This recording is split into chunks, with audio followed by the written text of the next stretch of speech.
Hi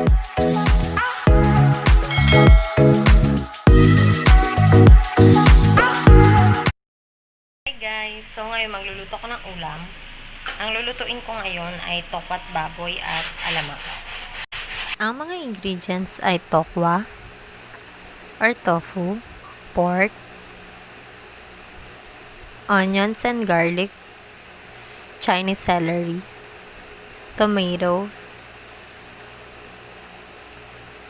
alamang, at another onions, garlic, and tomato.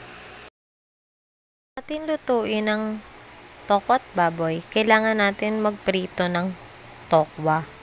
Kailangan natin siya i-deep fried. So, papainitin muna natin yung mantika.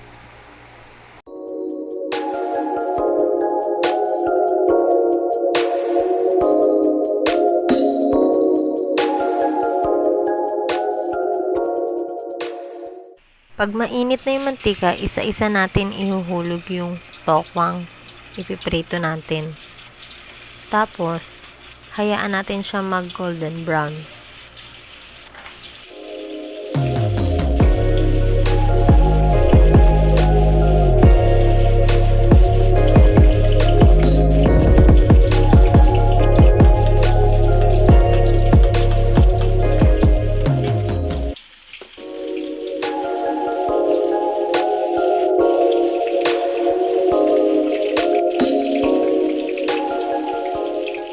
Kapag golden brown na yung isang part, babalik ta rin natin to para hindi masunog.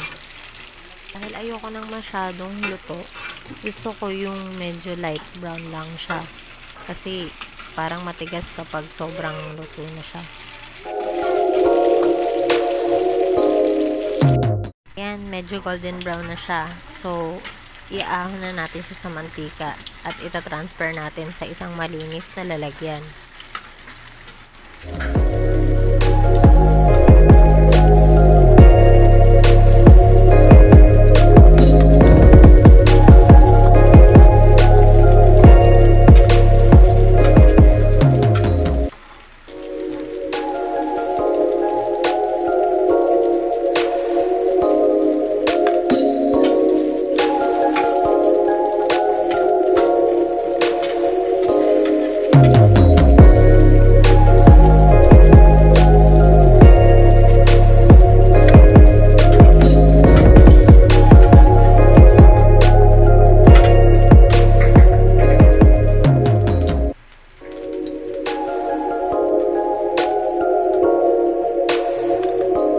After maluto lahat, hihiwain natin siya ng cube. Tapos magpapainit tayo ng mantika at igigisa natin ng sibuyas, bawang at kamatis. Sa akin, inuna ko yung sibuyas kasi ayoko nang nasusunog yung bawang. Kasi pumapait. So, inuuna ko yung sibuyas, isusunod ko yung bawang, at ihuhuli ko yung kamatis.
Medyo dinuduro ko yung kamatis para mag-blend masyado dun sa sibuyas at bawang.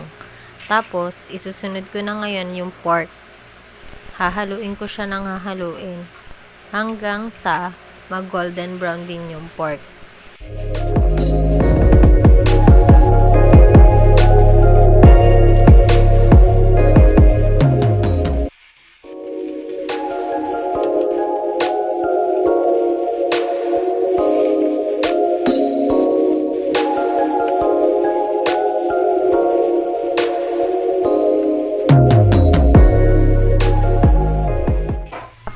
haluin, hinayaan ko muna siya hanggang mag-simmer.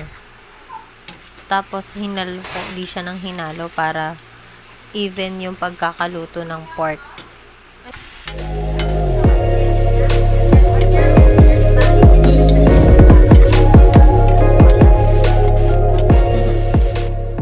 Ko uli siya mag-simmer hanggang matuyo na yung juice ng mismong pork or ng meat.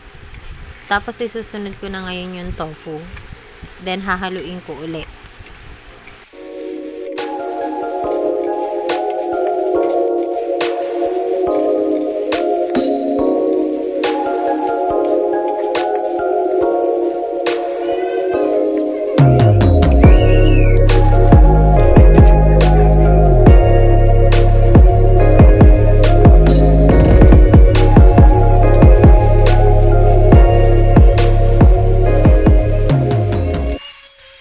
Pag nahalo ko na, lalagyan ko na siya ng tubig.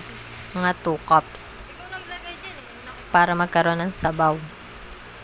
In this case, hindi ako naglagay ng pampalapot or ng cornstarch. Kasi ayaw ng mami ko.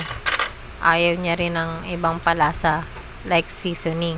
Pinaka-sineseason ko dito is yung soy sauce and salt lang. Iodized salt yung nilalagay ko.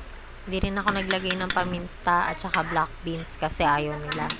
So, yung ginagawa ko lang talaga is yung pambahay and yung fit dun sa panlasa ng parents ko or nung kung sino nag-request sa bahay.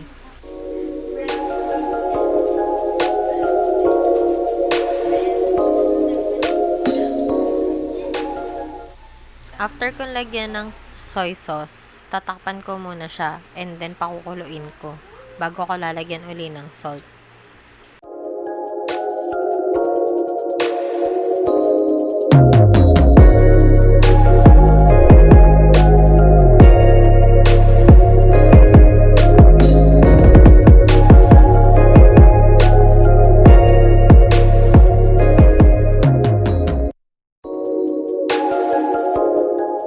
Pagtapos ko lagyan ng salt, tatakpan ko uli yan. Tapos papakuluin ko.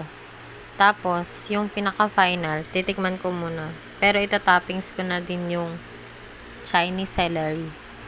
Para maging maganda yung amoy.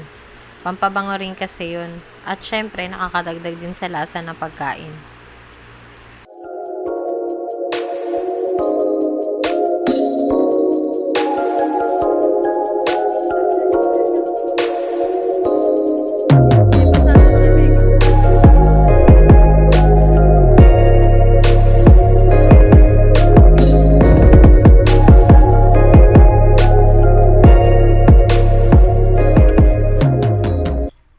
Ayan, nilagyan ko na siya ng Chinese celery or kinchay. Tapos tatakpan ko na lang siya para maluto na siya ng kusa. So, ito na yung final look. Pwede na natin kainin. Pwede mo nang iulam sa kanin na mainit. Yum! Then, next ko naman gagawin is magpainit ng mantika. Magigisa ulit ako ng sibuyas, bawang at kamatis. Tapos, napakadali lang nito guys kasi ang iluluto ko dito is yung alamang. Gigisa mo lang yung alamang, sibuyas, kamatis at bawang. Tapos, lalagyan mo ng konting asin para lumasa. Huwag masyadong madami kasi baka umalat. Tapos, nasa sa'yo na yun kung lalagyan mo siya ng konting seasoning. Pero sa akin kasi, kapag nagluluto talaga ako, hindi talaga ako naglalagay masyado ng seasoning. Napakabihira. Dahil syempre, para din na rin sa health ng kumakain, hindi ako naglalagay nun. Minsan nilalagay ko lang asin or pepper. Yun. Tapos, titimplahin mo na lang. Depende na lang yun talaga sa lasa mo.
Kapag nilagay mo na yung alamang, hahaluin ko na lang siya ng paulit-ulit hanggang sa mag-blend yung sibuyas, bawang at kamatis dun sa mismong alamang.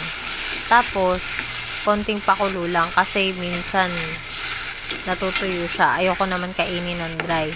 So, kapag kumulo na ng konti, lalagyan ko na siya ng asin. Tapos, pakukuluin ko lang uli ng mga ilang minuto. Mga 1 to 2 minutes or 3. Tapos, ayun, ready na siyang kainin.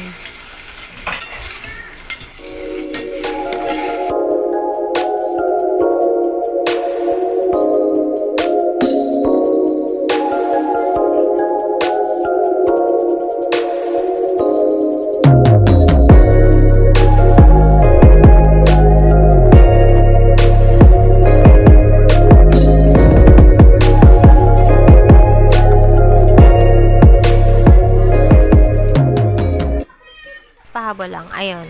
Sa mga hindi mahilig sa pork or hindi kumakain ng pork, pwede naman natin i-alternative na mga isahog is yung chicken or beef.